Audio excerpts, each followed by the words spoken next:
Sir मंत्रा जानना चाहेंगे आपसे आज के इस फोटोशूट के बारे में, कैसा क्या शूट है और किस चीज़ के लिए हो रहा है, आप ही बताइए। मेरी वेबसाइट रिन्यू हो रही है, तो हमने सोचा कि उसके लिए एक ओरिजिनल फ़ोटोशूट किया जाए। और मेरे जो डायरेक्टर हैं जो ये वेबसाइट बना रहे हैं दिव्यांश, उन्होंने सजेस्ट किया कि भाई वैसे भी आप न्यू एज जोगी बन चुके हैं, कैलाश खेर के एल्बम में भी जोगी का किरदार निभा रहे हैं, रेबेलियस फ्लावर में भी बाबा बन के घूमता फिरता हूँ। तो बोलते हैं कि उम्र तो हुई नहीं है बाबा बनने की, लेकिन अगर इस उम्र में बने हैं तो कोई न्यू एज बाबा बना जाए।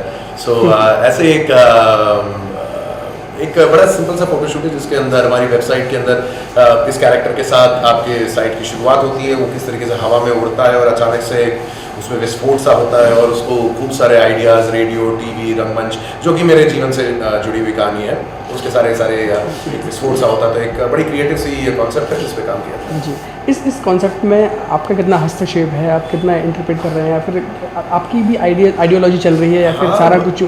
अब यार मेरी वेबसाइट मेरे व्यक्तित्व के आधारित ही बन रही है, तो अपन है भी वैसे। क्या ज़रूरी थोड़ी ना होता है कि जीवन के अंदर आदमी को मतलब जब हो गई उम्र, हो गई बुजुर्ग हो गए, उसके बाद ही उसके अंदर कोई ज्वाला उत्पन्न हो सकती हो, तो कभी भी हो सकती है। हमें बहुत समय से चल रही है, चिंगारी है, हम हवा दे रहे हैं, ज़रूर एक दिन आग बनेगी। और कुछ बताएं कि अभी इस लुक के अलावा कुछ और क्या करने वाले, दाढ़ी लगने वाली है या फिर कुछ इस लुक? नहीं यार, ओरिजिनल आई है बड़े दिनों बाद। मतलब मैंने सोचा कि भाई इससे पहले कि कभी कोई चैनल आके बोले कि नहीं सर हमको आपको clean shaven cute chocolate boy look में ही पसंद हो, तो इससे पहले कि वो शेव हो, हमने बोला कि जरा मूंछों को ताव दे दी जाए। तो फोटोशूट कितना एंजॉय कर पा रहे हैं या फिर सब फ्रेंड्स ही है यार यहाँ पर जो आए हुए हैं।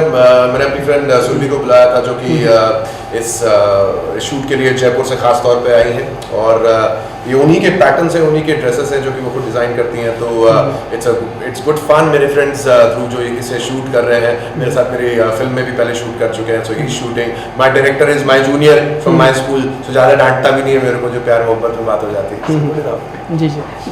अभी जानना चाहेंगे, जैसे आपको बाबा का तमगा मिल गया है, तो फिर कोई बाबा आपको याद आते हैं जिनको आप फॉलो करते हैं, या फिर रियल लाइफ में कितने स्पिरिचुअल हैं आप? मैं चूँकि ओशो रजनीश पर आधारित फिल्म में काम कर चुका हूँ, तो इसका एक चीज़ तो साबित हो ही जाती है। या it's clear that I love Osho, I loved his philosophy in life. I think वो अपने समय से काफ़ी आगे के एक स्पिरिचुअल सेंट थे। मैं रिलीजियस बिल्कुल नहीं हूँ, धार्मिक बिल्कुल नहीं हूँ, आध्यात्मिक हूँ, spiritual and I think that's the only difference between anybody कि यार religion और spiritualism के बीच में अगर कभी चुनाव करना हो, spiritualism को चुनूंगा। क्योंकि भगवान रजनीश कहते हैं क्योंकि इस दुनिया में अगर कोई चीज़ सबसे ज़्यादा दी जाती है वो सलाह है, और सबसे ज़्यादा ना लेने वाली चीज़ भी सलाह है। तो आप पर्सनली तौर पे कैसे सलाह देते हैं, लेते हैं? मैं एकदम जैसे मैंने किरदार निभाया था मग्गा बाबा का, जिसका मग्गा हमेशा खाली रहता है, जो भी लेता है वो खा जाता है या फिर उड़ा देता है, तो खाली मग्गा ना, जो लिया वो इधर से निकाल दिया, जो किसी को दिया वो भी जाने दिया। तो लाइफ के रूल्स क्या हैं, कैसे ज़िंदगी को आगे बढ़ाते हैं, या फिर कितना अपने लिए टाइम निकाल पाते हैं अपने बिजी शेड्यूल से आप? मैं तो काम वाम कुछ करता नहीं भाई, ये देखिए भी अपनी मस्ती छान रहा हूँ, यहाँ पर अपनी फोटोशूट चल रही है। अगर कभी टीवी में या फिल्मों में भी काम करने के लिए जाता हूँ, तो वहाँ पे भी I really don't really work, I enjoy my self just being that. जिस दिन वो काम बन जाएगा मेरे ख्याल से वो काम वो अपने आप होना बंद हो जाएगा। So at this point of time that's all my mantra is that now is forever, जो कुछ है वो अभी है।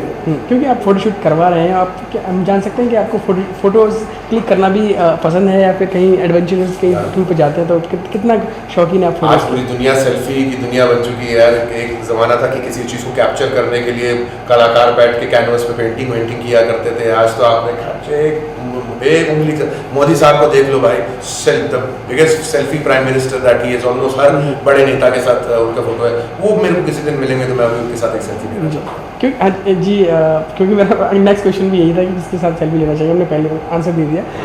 अभी आने वाला क्या क्या है, शोज़ हैं, फिल्म्स हैं, या फिर कुछ रियलिटी शोज़? टेलीविजन अपनी जगह जारी है। मेरा as a sports commentator Star Sports Pro Kabaddi, जो कि इस साल ऑलरेडी एक सीजन हो चुका है, उसका अगला सीजन जून में आने वाला है। फिर स्टार स्पोर्ट्स कबड्डी एक कदम आगे बढ़ेगा, वो वर्ल्ड कप शुरू करने वाला है। So you will have for the very first time दुनिया भर की 34 टीमें, कुछ 32 टीमें हैं, जिसमें पाकिस्तान, ईरान, ये सब है, जो इंडिया आएगी वर्ल्ड कप के लिए, तो मोस्ट प्रॉब्ली उसका भी हिस्सा बनने का मौका मिलेगा। There is a game show that's coming up, जो कि मैं होस्ट करने वाला हूँ एक लीडिंग चैनल पर। एक डेली फिक्शन है जिसके साथ बातचीत चल रही है।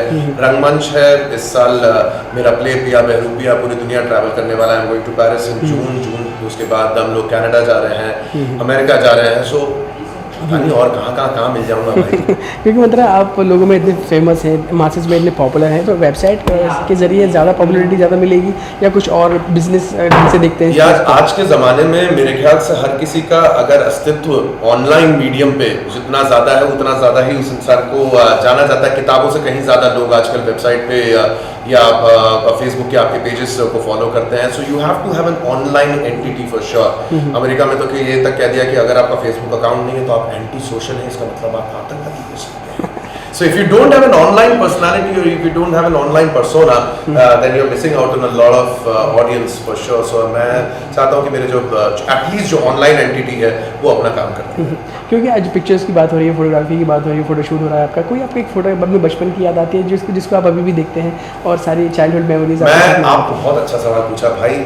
मैंने अपने जीवन में मेरे बहुत से फोटोज खींचे, बहुत सारे लोगों के साथ फोटो है। एक फोटो था सचिन तेंदुलकर के साथ जब वो आए थे इंदौर शहर में मैच खेलने के लिए। It was an India Australia match. I still remember Steve Waugh was the captain और वो भी आए हुए थे।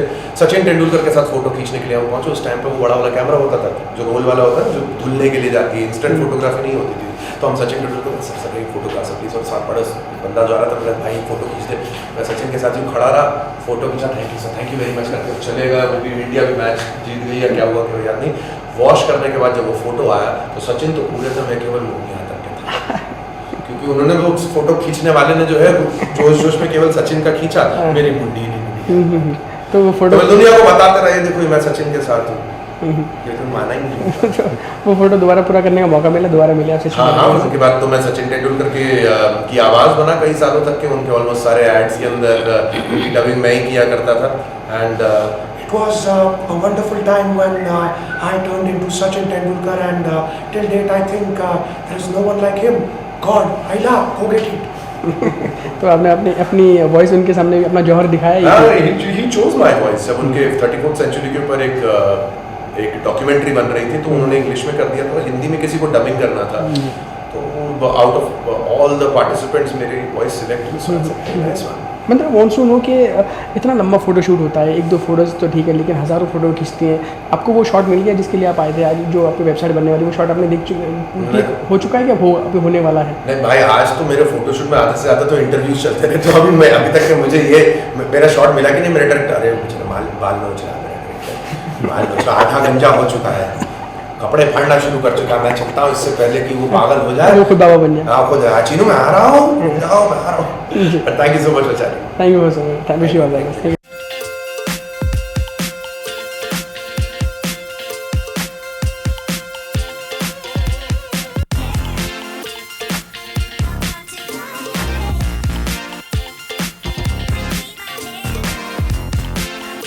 For more news and gossips, don't forget to subscribe to Bollywood Helpline.